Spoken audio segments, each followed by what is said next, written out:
And we're live! Hooray! Okay, good evening, everyone. I hope you're keeping well.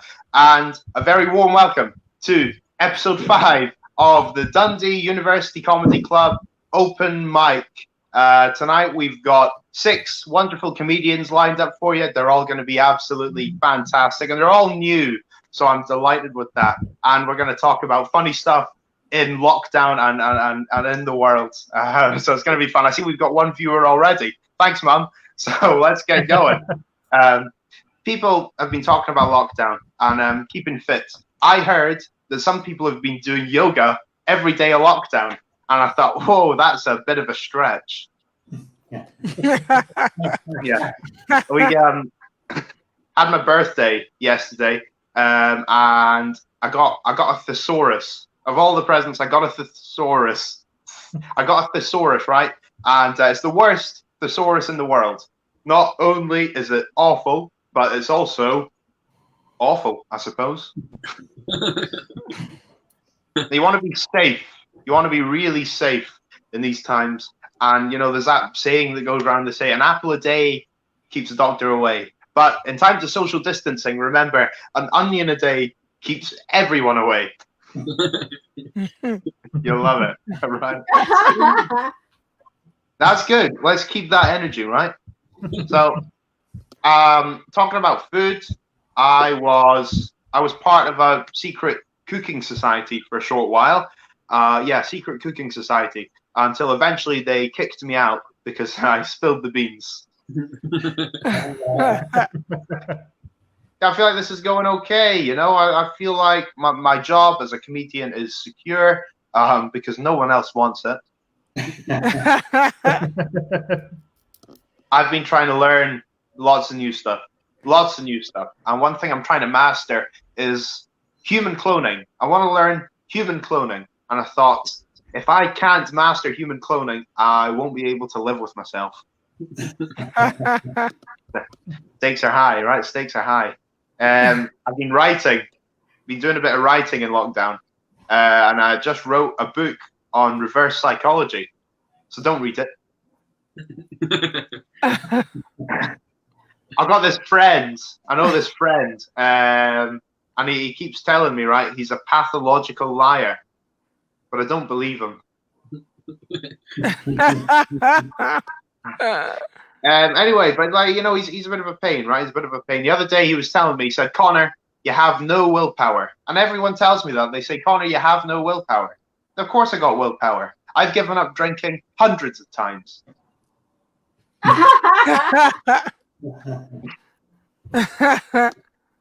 So I don't know about you, but I would kill for a Nobel Peace Prize. I was at the dentist the other day, right? I was at the dentist, so I was going in there, and you know, after a little while, she says, Conor, you need a crown. I said, finally, someone understands me.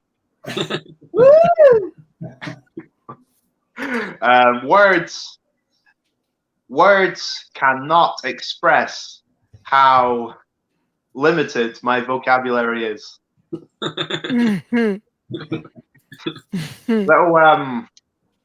Little thing I believe, right, is that people who use selfie sticks need to have a good long look at themselves.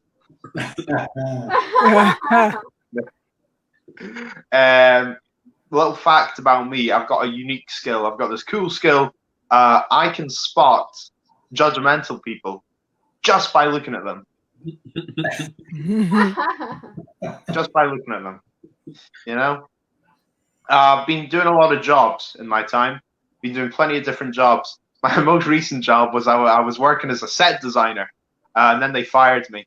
But I left without making a scene. I've been a bit of a musician as well. I've been playing with other musicians, and you know, we got a little band together. We're called Missing Cat. Yeah, Missing Cat. You might have seen our posters. So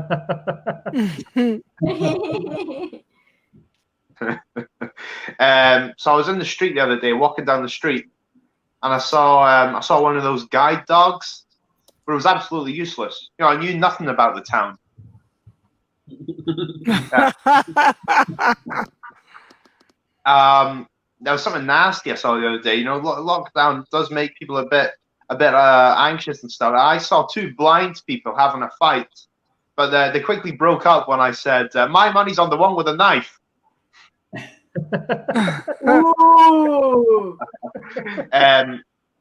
I'd been doing a lot of job interviews recently. As I told you, I've lost my job as a set designer, so I've been doing a lot of job interviews. And he says, "Conor, you got like a unique skill." I said, "Yeah, I've got good motivational skills." They said, "Give me an example of that." Well, I said, "In my last job, you know, people said when they were working with me, they had to work twice as hard." Good motivator, like good motivator. They said, "Well, are you a responsible person? Are you responsible?" I said, "Yes." You know, my last job, whenever things went wrong, people would always say I was responsible. Ladies and gentlemen, you'll be happy to hear I'm done for now. We are going to bring on our first act. Now, this guy, he does Zoom shows now and again. He's a great talent. He's very funny. So please give a very warm welcome to my good man, Guy Bigger.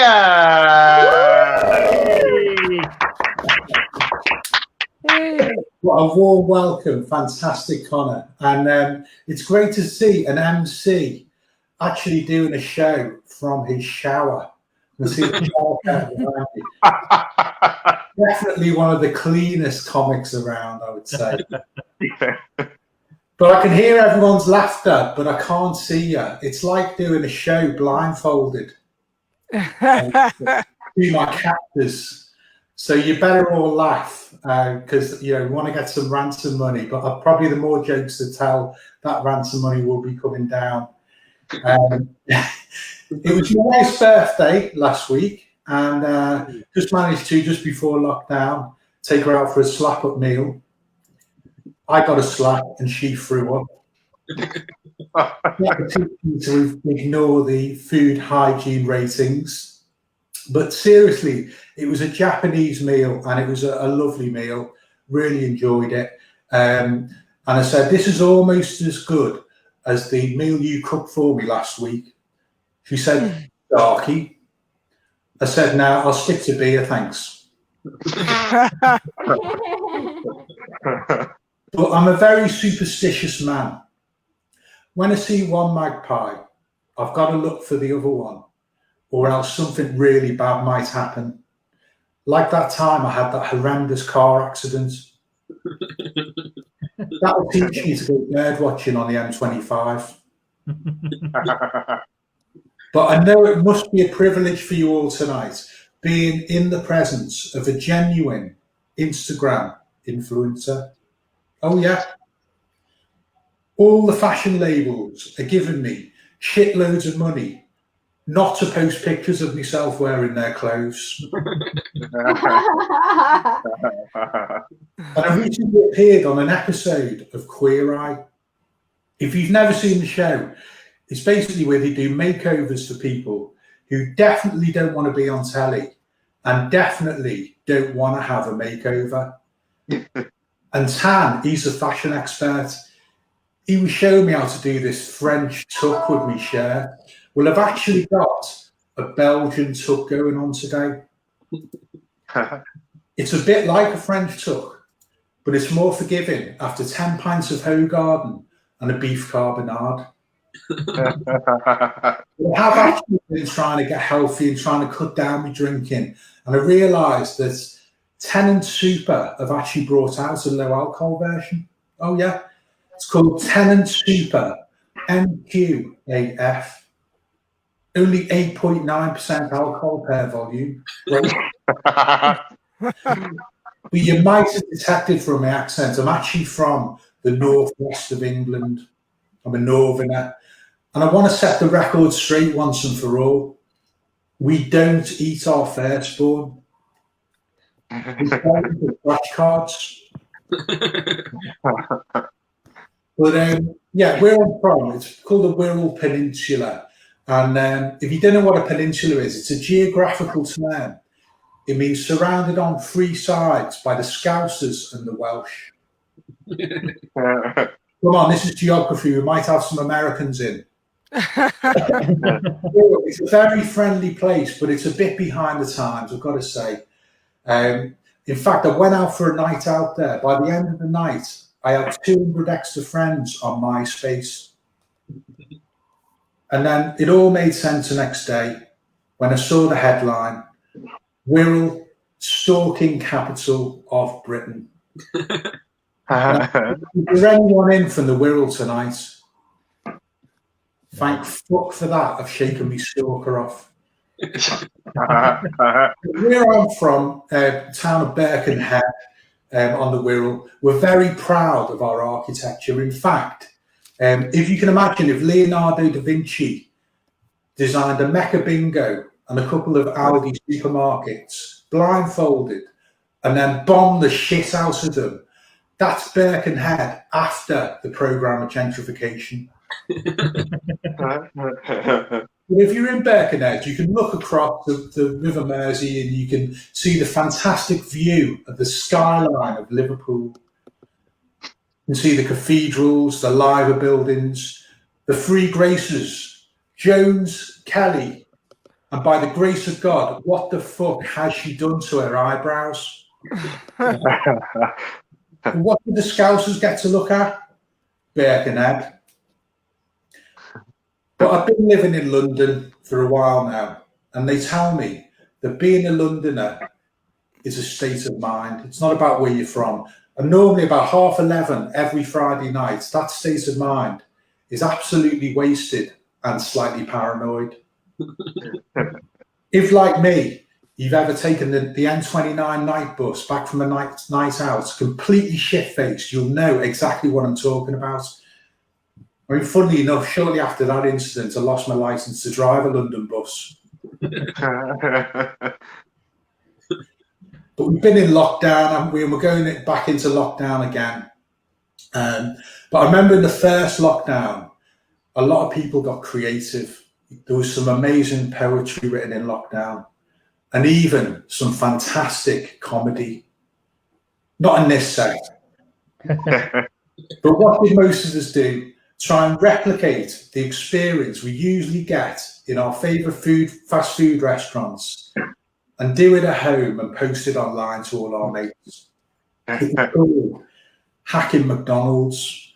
Well, I had to go at hacking Chicken Cottage, and I wanted to get it just right. I wanted to replicate the experience you get on a Friday night after the pub shut. So I downed 15 pints of lager, microwave some chicken drumsticks, sipped on a flat Coke, while my wife shouted drunken abuse at me in her dressing gown. Just like being there. Now, I'm going to give you a choice for this next joke. Do you want the environment or music? Music. Oh. Okay, music got in there first. Right. And I gave this choice on the Youngshin show. I gave drinks or fast food, and their heads exploded. He said, how can you give this choice to Scottish people? But we're going to go with music. All right. So during lockdown, there's a lot of famous and talented musicians and singers doing these Facebook Live events, and some other ones as well, like Chris Martin from Coldplay. Well, I was watching his Facebook Live today, and I was absolutely bursting. You don't mind me saying so. I was bursting to go for a wee. And of course, there's bound to be a song he's going to play that's a bit boring, but it's the perfect amount of time to go off for a wee and then come back in time for the next song. Yeah, that song is called Yellow. Now I know why Guns N' Roses no longer play Mr. Brownstone. House of Pain never play When the Shit Goes Down. Well, it wasn't, it was Cypress Hill, but two interchangeable bands. But also during the last lockdown, my wife's got me into all these amazing shows on telly. She had me watching that 90 Day Fiancé. Does anyone watch it? Yeah. All right. Well, if you haven't seen it, the premise is you've got these people in America who want to get their love interests over on a 90-day visa. And at the end of the 90 days, They're going to decide if we're going to get married. It's a bit like a trial of Amazon Prime, but with less commitment if you forget to cancel. And one of these characters, he's called Colt, and he's a big lad. He wears glasses and he lives with his mum, so naturally he's a bit of a player. And he managed to single-handedly piss off more Brazilians than the entire German 2014 World Cup team. And I do realise that last joke is dependent on you being A, a 90 Day Fiancé fan, and B, a football fan. And there's not a lot of overlap in that Venn diagram. Unlike when Colt's on the beach in his Speedos, quite a lot of overlap. Now, at the beginning of the year, I thought, new year, new me. Try and lose a bit of weight, get healthy. So I've got one of these Weight Watchers apps on my phone. It's like a big blue W in the middle of my phone. I can't miss it. So I'm going on it every day. I'm weighing myself once a week. And I was putting on more and more weight. I thought, what's going on? It turned out I've been using the Wetherspoons app. Them surf and turfs just keep on coming. But I heard about this pub landlord up in Glasgow, and I don't know if you're from outside the UK, but we have something called track and trace, and it's basically if you go to a pub or a restaurant, you can actually track if you've been there, and if someone's been there who's got corona or has been tested positive, you get an alert. But this pub landlord, he actually used the names and addresses people left for track and trace to go and retrieve some stolen pint glasses. Unbelievable. I mean, as if the police haven't got anything better to do. Bungle from Rainbow denied ever going to the pub. And Shearer, Mr. Ben, and Teddy Ruxpin remain at large. Now, you probably won't get that if you're not from the UK, to be honest. The old children's programme there from back in the day. Now, the other thing about lockdown is, and I heard it on the news, so it must be true, that the pollution levels dropped all around the world with everyone being indoors. Oh, yeah. Equilibrium returned to cities and towns as soon as Coldplay's world tour was cancelled. But I realise it's a tough time. We've got, in the UK, we've got another month now of lockdown, but we will get through it. I promise you, there will be an end. We will make it to the last episode of Ozark. Thank you. You've been a great audience. Have a good night. Yeah!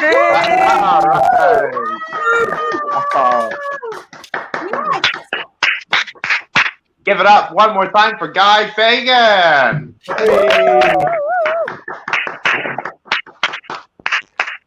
That was a wonderful set, Guy. Absolutely fantastic. And when you're talking about the track and trace in the pubs, it reminded me of my favourite pub. Now, in Dundee right now, the pubs are closed. Well, certainly indoors anyway, which is why I'm, drinking in my shower, right? But the thing is, I have one memory of my favourite pub. So imagine this. It was raining heavy, raining so heavy. And I see this old man standing outside the pub, and he's got a fishing rod, and he's dangling the fishing rod into the puddle, right? And I thought, what's this? So I said to him, what are you doing? He says, I'm fishing. I said, don't be daft, right? Come into the pub with me and I'll buy you a drink, right? So we went in there and, I bought him a whiskey. I said, all right, so you were fishing, right? How many have you caught? He said, you're the 8th so far.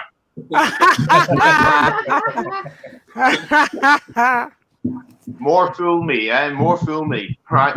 So, I'm not a fan of fishing now, but listen, we're going to bring on our next act for the evening. Now, this fella is very talented indeed, and you're going to absolutely love him. So go wild for the wonderful Lee Campbell.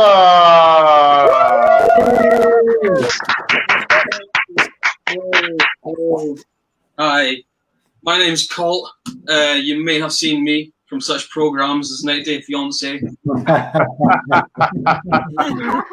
Living with Mom, or Baywatch.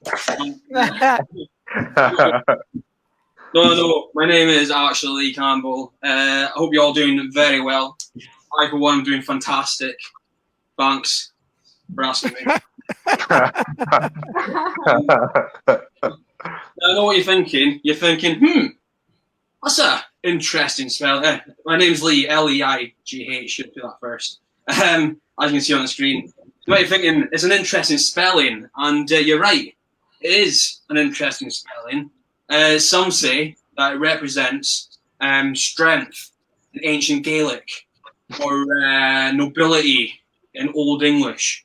But to me, it represents the fact that my parents were adamant that they're having a girl. Yeah, stubborn enough. The spelling still obviously being Colt from 90 Day Fiance.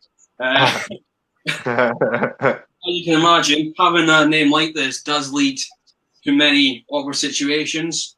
For example, last time I went for a job interview, I was met by a very disappointed and randy boss who was expecting to meet a hot blonde in a skirt. Instead, in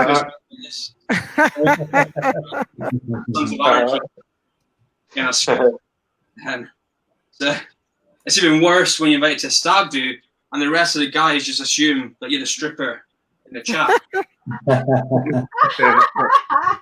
Talking about the last one I was on was my mate's one in Liverpool.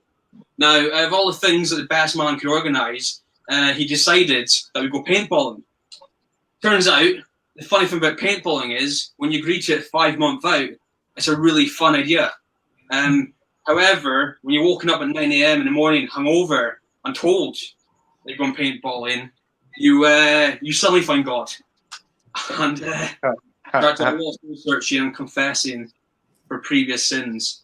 Anyway, there we were, about a group of 15 of us, making our way downtown to the battle. In hindsight, alarm bell should have started ringing when I read a sentence that said, "Can reduce pressures to safe levels." Side note, I don't think it's just me, but why is it not always safe levels? Like, who's going to opt in for dangerous ones? You know, it's not a real war we're having here. Anyway, so we get there, and we're not the only ones with this idea. We're met by another stag group of what can only be described as ex-SAS members. They have their own gear, tactics. It's quite scary, if I'm being honest. Thankfully, rules were simple. Rule 1, shoot the other team. Rule 2, don't get shot. Simple. If and when you did get shot, you had to make your way to a wee bunker at the back of the room, stay there for a few minutes, and then join the fight again. So the whistle goes, and I immediately make a beeline for the biggest thing that can hide me. I'm joined by a mate who started shouting, "Flank them! Flank them!" I turned to tell him to shut up, because when wallop, I get shot to the back of the head. Suddenly, my whole world was very quiet and very slow, and I have an epiphany. In that moment in time, I realised I'd be shit in the army. Back to reality, to the sound of my mate still shouting as if he's in Apocalypse Now or Platoon. It's at this point that the drink from the night before decides it's going to join the party, which was fun. Paintballs are flying, grown men are crying. I, at this point, feel like I'm literally dying. The whole thing was like a poorly executed and low-budget version of Saving Private Ryan. Even the Germans were there for some odd reason. I go to make my way back to the bunker, and I'm spotted by a group of wannabe Rambos in the corner who, sensing first blood, decide it's open season and begin to pelt me with paintballs. I can't be 100% sure, but I think they're each trying to tag me with their names through the medium pain and pain. It hurt a lot. I eventually dragged my sorry arse back to the bunker, only to find that the rest of my team had been in there from the very beginning, watching the Liverpool versus Everton game on the referee's phone. In the words of Cilla Black, surprise, surprise. Yeah.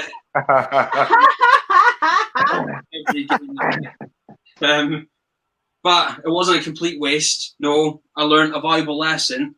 I learned the answer to the infamous question, war, what is it good for? Turns out it makes a cracking hangover cure. Funny thing about that story is, if that happened today, it would consist of me sitting in my boxers, playing Call of Duty, and getting drunk. So just a standard Saturday night then. Who am I kidding? It's every day of the week. I mean, what is life, these days? I'll be honest, I've been getting a little bit bored during lockdown, so I actually came up with my own bucket list, or as I've started calling it, my bargain bucket list, due to the global financial meltdown that we all find ourselves in.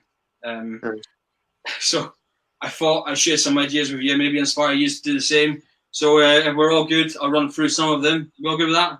Yeah. Yeah. Yeah. So number 5, climbing Mount Everest. Everest.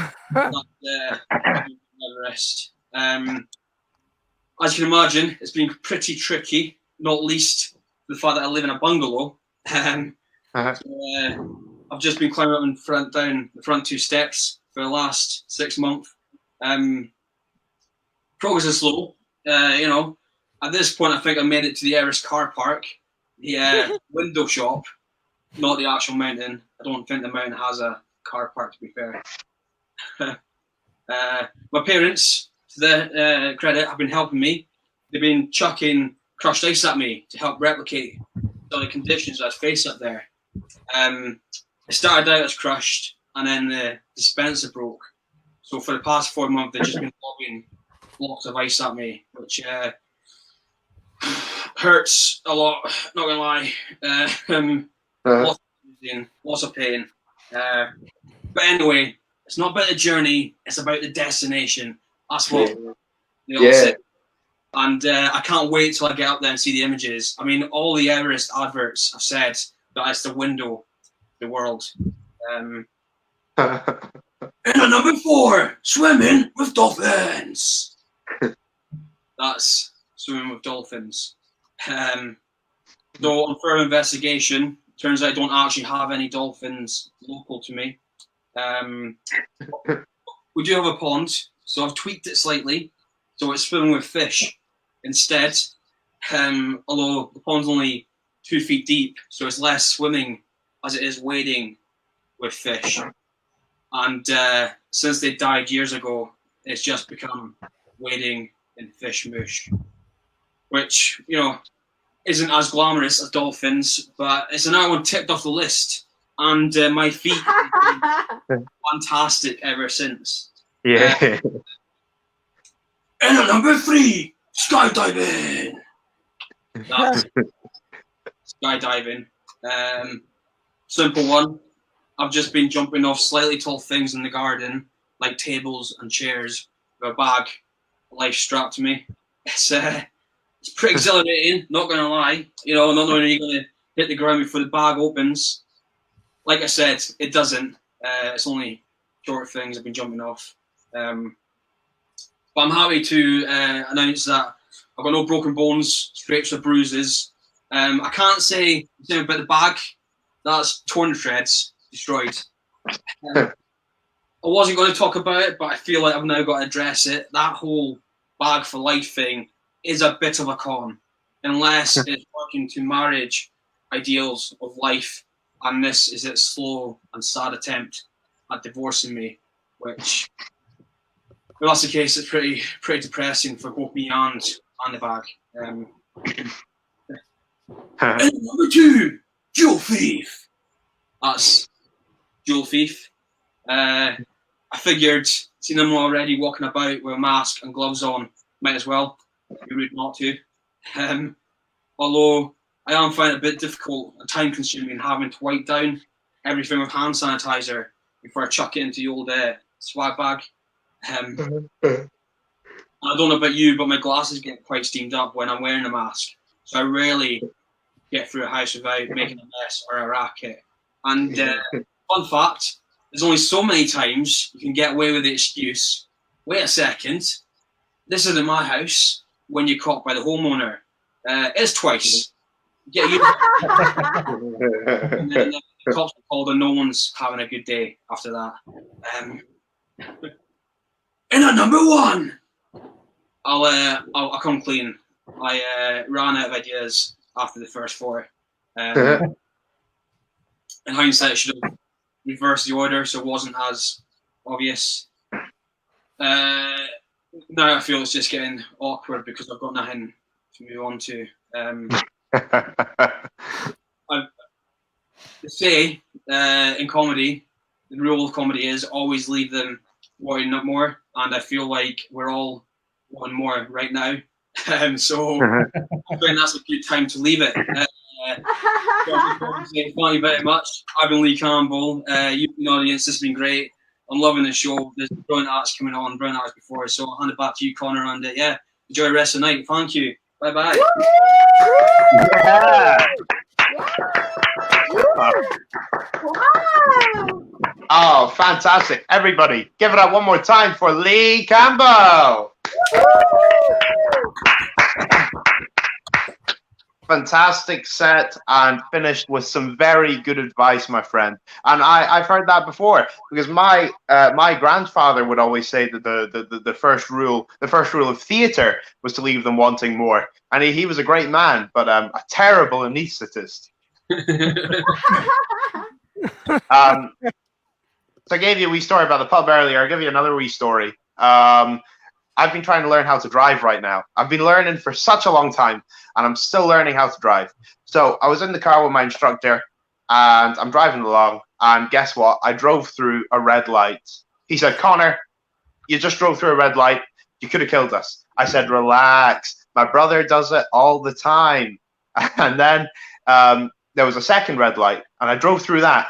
And he says, Conor, you drove through another red light. You're putting us in danger. I said, relax. My brother does it all the time. And then we got to a green light, and I stopped. He said, Conor, it's a green light. Go. I said, well, my brother might be coming the other way. Well, this is a fun wee job. You know what? I think doing the comedy, it's easy enough, right?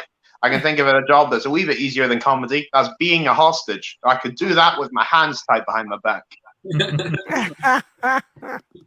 Hi. So when I was a wee boy, my parents would always say, I could be anyone I want to be. But the police call that identity theft.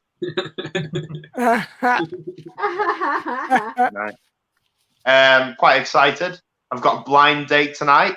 Blind date, yeah. Hope the dogs get on well. Right.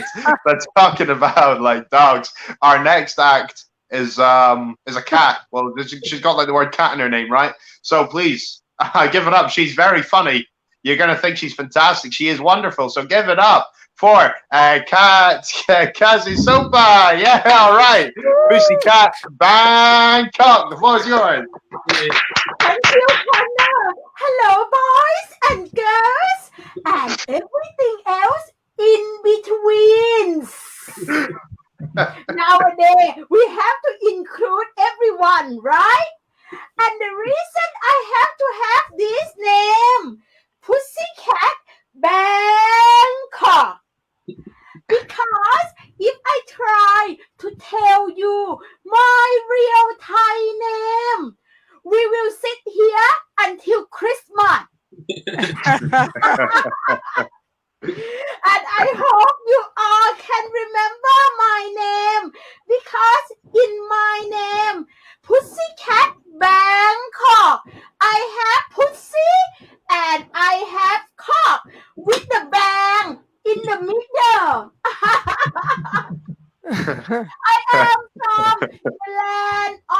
smiles Thailand.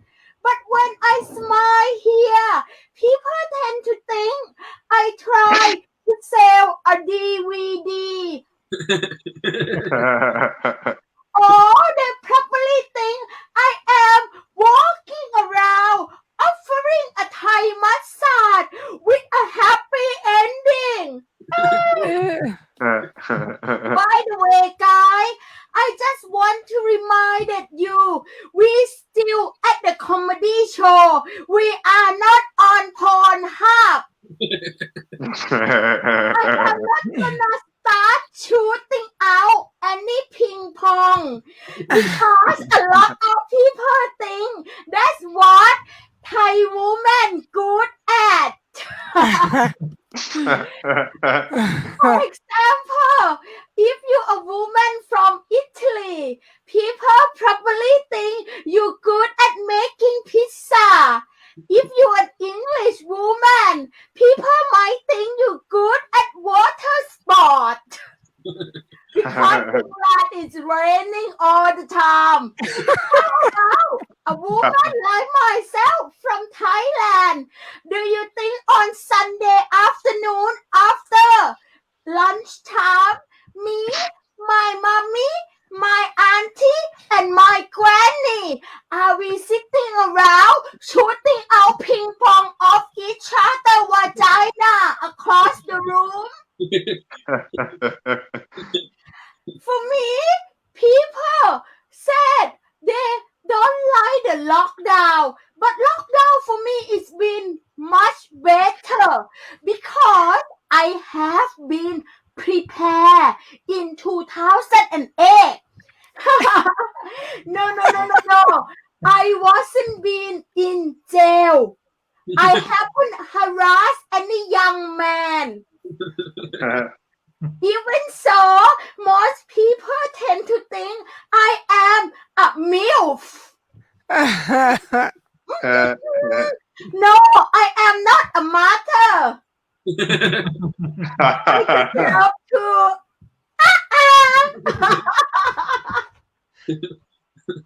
Also, I haven't been in mental rehab. However, I signed up to do a television game show, Big Brother House in UK, or I would call it a TV prison. You even have to poo-poo and pee-pee in front of the camera. And at the time, I wasn't into this kind of thing yet. I think I get evicted even before my own poo-poo.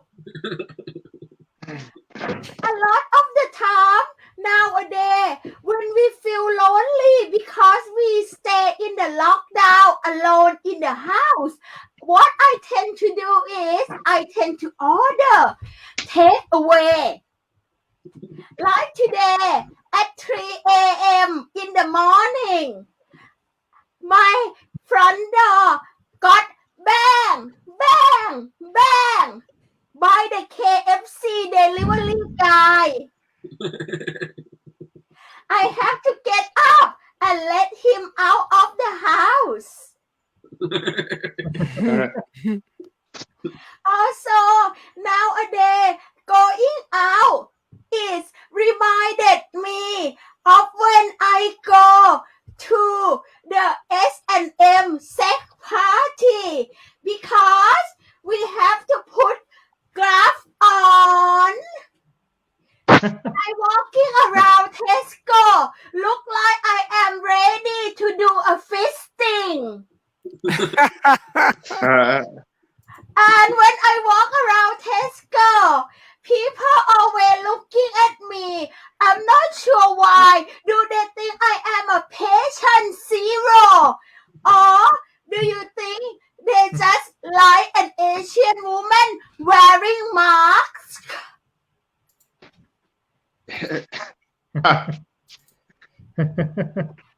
And also, another thing about going out this day, don't get confused between the loop and alcohol gel. By the time you're doing your business, it might get so hot and burn out. One thing I miss the most about the lockdown is going out clubbing. I love dancing, but when I go out, people tend to think I am going out to looking for my escape underage daughter. Or sometimes people tend to think I am a dementious old age prisoner who get lost from the nursing home. I think being a woman, the older you get, the younger you try to become. Since I hit 40, I notice I tend to put a school uniform on. I tend to play with my toys a lot more. And when I talk about toy, I'm not talking about Barbie. I don't talk about Lego. But I'm talking about the toy from Ann Summer. When I think about being an older woman, I look back of my life. It's just like a theater. I remember in my 20s. Oh my God! Everyone want to book you. You got a full house show every night. And in your 30s, a lot of people want to book you day and night. Night martini, night martini. You get to go on tour. You even get a reward for what you do. And in your 40s, you need a couple of stagehand. You need a costume. You also need props. You also need dirty script. It's gonna be like in the 50s. Do I become an understudy? Do I only get booked when no one else get booked? But one thing I know, I tend to get booked a lot for a children and family show. The mother think I will teach the 9-year-old boy to play ping pong. And the father tend to think my fee it include the happy ending.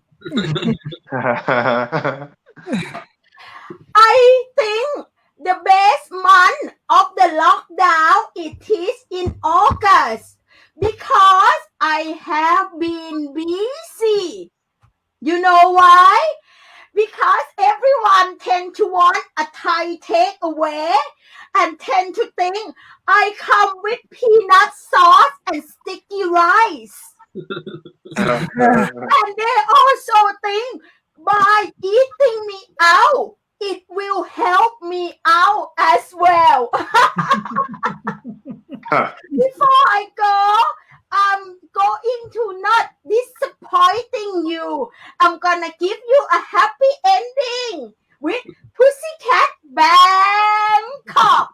Are you ready? Yeah. Ready? Give me your hand. If you're happy and you know, you clap your hand. If you're happy and you know, you clap your hand.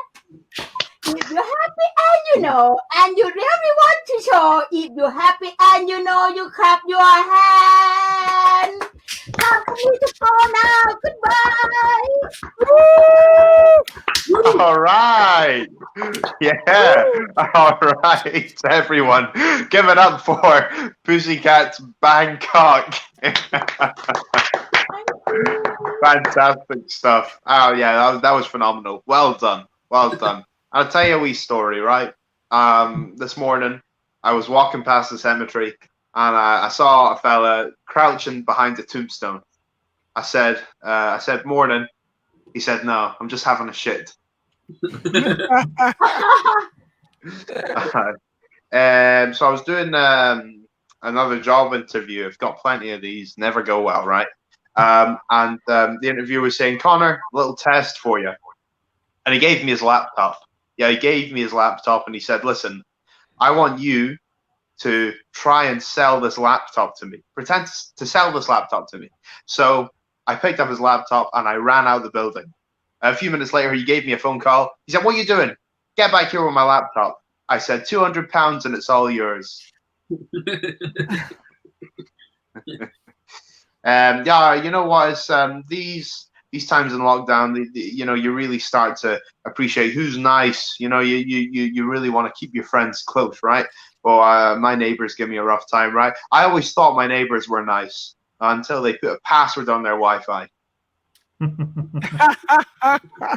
Shouldn't do stuff like that. You know, look out for your neighbors, right? But I was at a job, right? One of my last jobs, and I got my paycheck, and I thought, nah, this doesn't add up. I'm not getting paid enough here, right? So I went to the boss and I said, listen, this paycheck does not amount to the effort I've put in. He said, that's correct, but we can't let you starve. So, ladies and gentlemen, we are going to bring on our next act. So, from going from a pussycat band call, we have now got someone else with like a sort of a cat name in their thing. I'm trying to keep the theme going, folks. So please give a very warm welcome to this very funny performer. She's fantastic. You're gonna love her. Give it up for Romina Piuma. All right, the floor is yours. Hello, everyone. Thanks for having me. This is great. What can I tell you guys? I'm feeling a little bit emotional. I love doing this gig and I'm feeling so emotional. I mean, to be honest, my mood is going a little bit up and down, probably because I've been diagnosed with premenopausal. So I'm a little bit emotional, guys. So please laugh.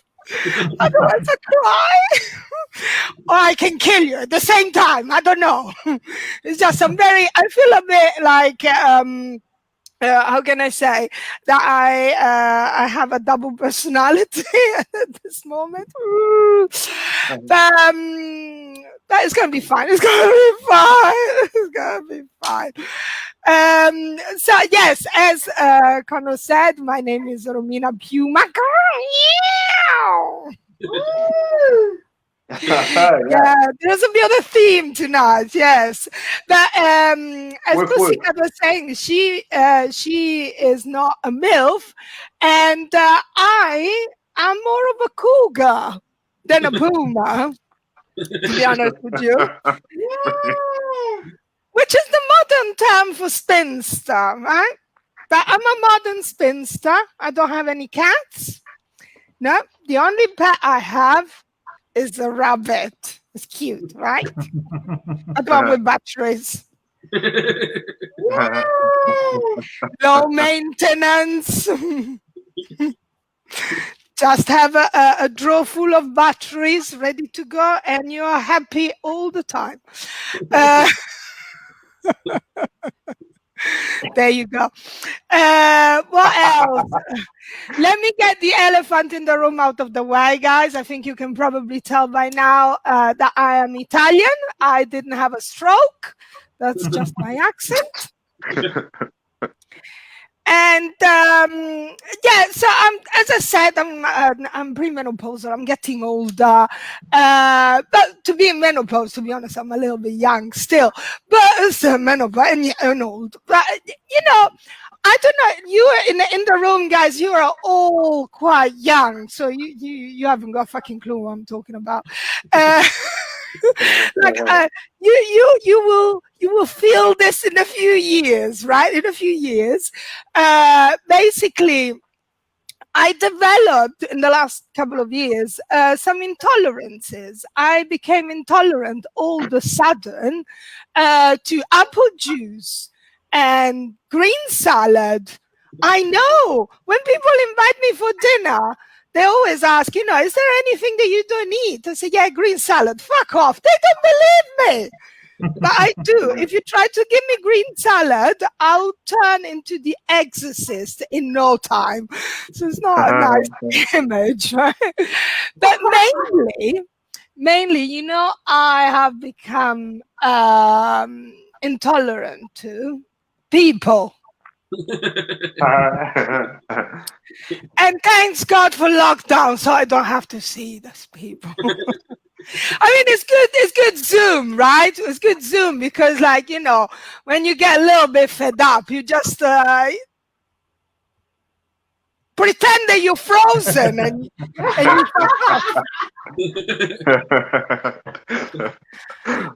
But still, as a proper cougar, I have a partner and he lives here with me. And he's barely, just about, the only one I can actually tolerate. Just about. And I'm exaggerating, but I really do love him. He is the love of my life. He's my Prince Charming, guys. He's my Prince Charming. He's all I wanted, all I was looking for, right? He's tall, he's got blue eyes, he's blonde. Well, what's left of blonde? It's more blonde down there, but and then he's my toy boy. As I said, he's younger than me. He's about 20 days younger than me. Still count? Did I say that already? Because I'm old. I don't even know what I already said. But anyway, he's younger than me. And what else? Positive that he's British. Hey. Not for the citizenship, guys. I paid for it, so I'm British.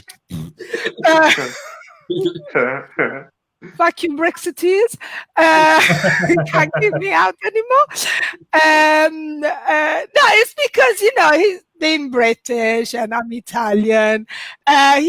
We just don't understand each other. And, I say something and he understands completely something different. So, he always says, yes, yes, yes, yes, yes, yes. So, perfect relationship. Nothing can go wrong there, right? But we've been together for 4 years now. It feels more like 10. In a good way, guys, in a good way.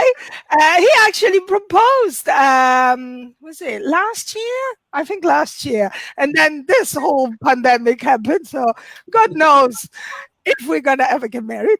I'm not in a rush anyway. We can't go anywhere anyway, so much to do here. And so we've been together for 4 years, and I think you can tell, right, when you are in a long-term relationship, when you enter a long-term relationship, because dynamics change, right? I don't know if we have any long-term couple in the room. But if you are, you know what I'm talking about. If you're single, you have something to look forward. When your dynamics change, because at the beginning, I like to call it, the 3 months of passion, right? In those 3 months, you can't just, you can't keep your hands off each other. You keep, having sex everywhere and every time, and he takes your clothes off, you take his clothes off, you've got clothes everywhere, knickers here, socks, God knows where they're going. They hide. I can't find them. I don't know what the fuck. But, I remember at the beginning, we used to wake up like at 2 o'clock in the morning, 4 o'clock, 6 o'clock. It felt like that we were having a baby and I was breastfeeding, right? There was still some sucking involved, but different kind of sucking. And then the 3 months are gone. And then everything changed. Now, even the PJ that you use is the same. Like, you know, I used to use all this sexy stuff, you know, ladies, and I mean, even an orangutan will feel cold in that kind of stuff, right? Now, only flannel, very thick PJ, thick socks, everything thick, right? And then when he asked me, "Oh, shall we do jiggy jiggy?" I'm cold. Because now you announce it, right? Now you announce it. Before, you just need a look, like a look, and you. Now you announce it. You even plan it ahead, right? Because you know now you have a busy life and you haven't got time for that kind of stuff. So you plan it ahead and say, "Oh, shall we do it on Thursday?" No, I got a gig on Thursday. Shall we do it on Friday? No, I got Zumba class. I'll be knackered by the end of it. Shall we do it Wednesday next week? Oh, perfect. In the diary, right? So you have a set, is in the diary. So on Wednesday, get ready in the bed, obviously, because I'm not that young anymore to do crazy stuff. Like I used to do it in the car with the handbrake here on my back. They're very uncomfortable. Now, just bed, right? Nice and comfy. And then everyone takes his own clothes off. To be honest, I don't even take them off completely. I keep one leg on so it stays warm. And then I was like, "Oh, come on, chop. That I've got MasterChef to watch. Make it quick." Yeah, that is the fun sex when you are in a long-term relationship. But I have a little. How can I say? It's a sort of a piece of advice or like, you know, a suggestion that what you can do, right? You know, when you are at the beginning of a relationship, there is this famous Netflix and chill, right? Netflix and chill. When you are in a long-term relationship, the Netflix is still there, but the chill takes a whole different way, right? It goes on a different level, right? So you're there, you know, on the sofa, flicking through, watching, trying to find something that you haven't seen, or although you are in the mood, right? I'm seeing it. Not in the mood for it. Seeing it. This seems interesting. Shall we watch? You've fallen asleep. And now I can masturbate. Yeah. So that's why you can look forward, single guys in the room, single girls in a long-term relationship. And I've been Romina Puma. Enjoy the rest of the show. Thank you very much. Good night. Yeah. All right. Yeah. Everybody, give it up one more time for Romina Puma. Yeah. Meow. Yeah, I can't wait to begin a long-distance relationship. Sorry, long-term. Maybe long distance would be better, though. You know what I mean? Maybe that's possible. Well, anyway, it might just be me, but I've been drinking a lot more in lockdown. And recently, I read about the dangers of drinking, which forced me to give up reading. So anyway, I was we had this wee thing in the UK called Eat Out to Help Out, where you could like go to restaurants and you know, sort of support the hospitality. So I was out for a meal one time and checking through the menu, and I says, "Oh, you know what?" Says to the waiter, "What's the duck like? What's the duck like?" And he says, "Well, it's like a chicken, but it can swim." Like what? What's that mean? So we are going to bring on what is our headliner for tonight. And he is, yeah, exactly, yeah. And he's very funny. He's incredibly talented. You're going to enjoy him. He's hilarious. So please give a very warm welcome to Stephen Mawhinney. Yeah. Hello. Yes, my name is Stephen Mawhinney. I'm afraid there's no cat pun in my name, although if it helps, my wife does often call me Pussy, so that might help us tie up with the other acts. Have we all been enjoying 2020? Yeah. Wow, that's what you get with a bunch of comedians. They actually enjoy being locked indoors. But you do know it's been a strange year when everyone's favorite month is January. Something's not quite normal there, is it? And strange year. That's why we're all on a Zoom gig here, praying that our internet doesn't go down. I mean, it used to be the thing that I worried about ruining my comedy career was a 1-star review. Now it's BT broadband. And then, I'm still not used to it. I mean, I don't like the camera being there, and part of that reason is because you can see that I've had work done. Yeah, we got a new kitchen fitted a few months ago. You can see there as well. Don't like to show off about it. So, I'm not used to delay either. You know, whenever it takes a little while for people to react, I often find the laughter's delayed a little bit, usually about 5-10 minutes, and then coming in the next set. That's what I find. There's some of Ramina's laughs coming in now as well. So, but yeah, I think things have changed this week. If you're down in England, we've entered lockdown. Up in Scotland, they have their new 5-tier system, and I mean, I don't know what's best, lockdown or tears, lockdown or tears. I find if you start drinking gin at lunchtime, you can have both. Brilliant. So, but there is something actually I quite like about lockdown, and that's that it gives me an excuse to not meet my mates, which I know feels odd, but my mates are bitter middle-aged men. Now, if you're a young person out there, this might seem strange to you because your friends are all like fun and spontaneous. But here's a bit of a warning for you. Give it 20 years and those people you think are cool now, they'll turn into complete bell ends. It's what I call the Morrissey effect, and that's going to happen to you as well.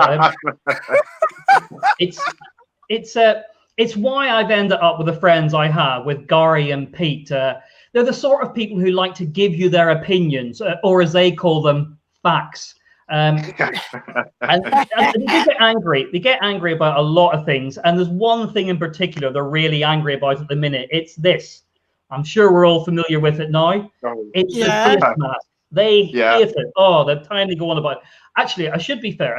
They don't all hate it. My mate Keith actually likes quite wearing one. I think it's because he's ventriloquist. He doesn't mind so much. But I have to listen to him. And the excuses they have for not wearing it. Like my mate Gary said to me the other day, goes, oh, yeah, like, Steve, when I wear it, I can't breathe. I'm like suffocating. It's like I'm feeling covering my lungs. And it's like, Gary, I mean, what are you covering your face with? A pillow? I mean, come on. It's not that bad, is it, wearing one of these? I mean, look at me. You probably can't see there, but I'm not exactly the picture of health. I'm not the fittest guy. You've heard of Diet Coke Man. This is full calorie Coke Man. And Ramina, if you're allergic to salad, this is what you should look like here. Not like you do, I'm afraid. So it's but yeah. Trust me, I have the same belly. you wisely didn't show yours on screen, so I did. So, but what I'm saying is, I'm not exactly a fit guy, am I? No. But yeah, I can still do my big shop in Morrison's wearing one of these and not need an oxygen tank. Like, get over it, guys. But the way they go on, like, oh, I'm like being strangled, suffocating, asphyxiation. It's like, you think it was the worst thing about a pandemic wearing one of these. Now, of course it's not. The worst thing is forgetting you have a paper cut and then using hand sanitizer. That's the worst thing about the pandemic. So and the other one they get, it's even more ridiculous. I think the other one, Gary says to me like, it's all about civil liberties. It's about free. I mean, you know you're in trouble when the pointing finger comes out. Like, it's about freedom, isn't it? My grandfather didn't fight for Britain in World War II. Oh, was he German then? I mean, you've got to have fun with it. You've got to have fun with it, don't you? But anyway, he goes on, you know, like, what I'm saying is, you can't force everyone to wear something, particularly if it's something they don't want to wear. That's not what you said about poppies, Gary. Poppies are I'm glad people keep laughing at that. That's my favorite joke. As long as one person laughs, it's still staying in. But, yeah.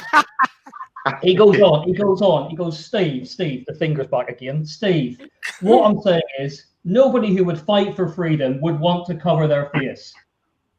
Really, Gary? Because I grew up in Northern Ireland in the 80s, and we had a lot of freedom fighters who were very keen on wearing balaclavas. So, you know,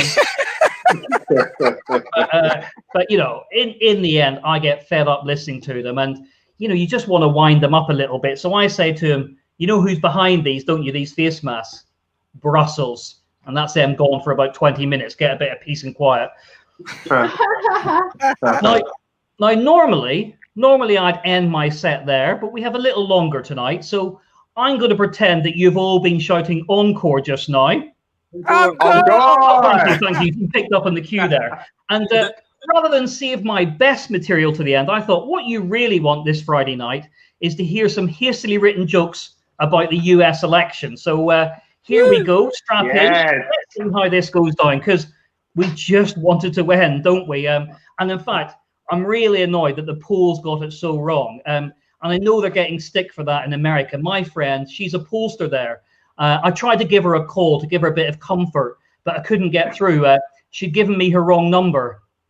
Okay. Yeah, you're right. I said hastily written. So, and we were all expecting Biden to win a landslide, weren't we? But and I think you've got to think: should the Democrats for 2024 be finding a Trump-like candidate? Although I'm not entirely sure if Voldemort is a liberal, so I don't think we've got any Americans on. But when we're looking over here in the UK, it's a bit strange because, you know, you kind of expect the person that gets the most votes should win, but that doesn't always happen, does it? I mean, there's only two places where the most votes doesn't win. One is America, and the other is when naming ships Boaty McBoatface. But it's looking like, please, that Biden will win. Although, given he's 77, I think he's going to have something in common with schools this winter. Unlikely to see out a full term. I'm going to. Oh, hang on! I've just had a notification come up here to say who has actually won the U.S. election. The real winner is Trump's lawyers. Yeah, that should keep me going through Christmas. So, anyway, thank you for humouring me with those encore. My name's been Steve Mawhinney. Good night. Yeah.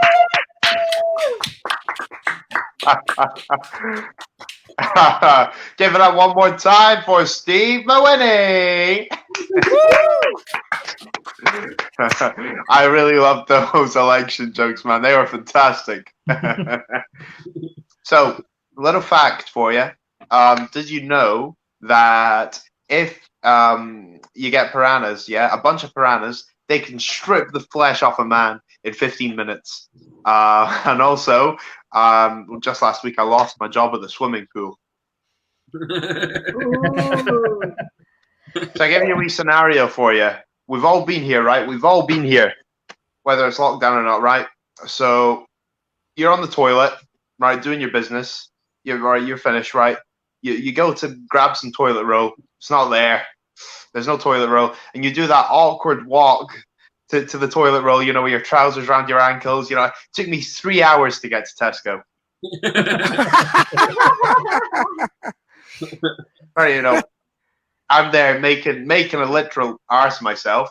I thought, well, you know, I'm kind of hungry, right? So I'm in there. I got a sandwich, got a bag of crisps.